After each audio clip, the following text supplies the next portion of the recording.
جیسا کہ ہم جانتے ہیں 4 لیبر کوڈز کل نافذ کیے گئے سینٹرل گورنمنٹ کی طرف سے، جن کی تحت 29 لیبر لاز جو ہمارے ایگزسٹنگ تھے ان کو ریپلیس کیا گیا ہے۔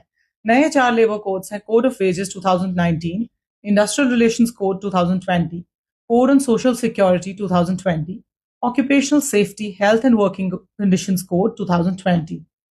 میری نظر میں یہ پورے ملک کے سب سے اہم ریفارمز ہیں جہاں تک کہ لیبر لاز کا تعلق ہے۔ ان کا مقصد یہ ہے کہ لیبر یا ملازم طبقہ جو ہے ان کی فلاح و بہبودی ہو سکے، ان کے حقوق کا مکمل تحفظ ہو سکے، ساتھ ساتھ کاروبار میں آسانی بھی ہو۔ ایک چھوٹی سی ایگزامپل میں دوں گی، ہمارے لیبر کوڈز میں ایک نئی ٹرم انٹروڈیوس کی گئی ہے، فکس ٹرم امپلائمنٹ کی۔ اس سے پہلے ہمارے کانٹریکچوئل ملازم جو تھے ان کو کوئی بینیفٹ نہیں ملتا تھا لیبر لاز کے تحت، لیکن اب فکس ٹرم امپلائمنٹ کے تحت وہ بھی اس دائرے میں آ گئے ہیں۔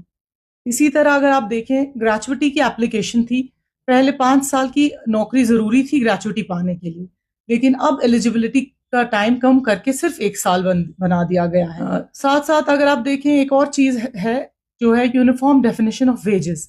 ویجز کی جو ڈیفینیشن ہمارے بہت سارے ایکٹس میں تھی وہ یونیفارم نہیں تھی ابھی تک۔ اس سے کیا ہوتا تھا کہ ہماری امپلیمنٹیشن میں کئی جگہ دقت آتی تھی، لیکن اب ایک ہی ڈیفینیشن رہے گی ویجز کی اور ہر لا پر اپلیکیبل ہوگی۔ ایک اور چیز بھی جو انٹروڈیوس کی گئی ہے وہ ہے عورتوں کا کام کرنا in certain industries like mining et cetera.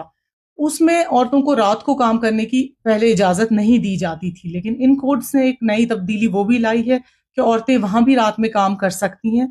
یہ سارے کوڈ سینٹرل گورنمنٹ نے ہی نافذ کیے گئے ہیں۔ خاص خیال رکھا گیا ہے کہ ہر کوئی ملازم، ہر کوئی لیبر، ہر کوئی اس دائرے میں آ سکے اور ہر کسی کے لیے ایک اچھا ماحول رہے کام کرنے کے لیے۔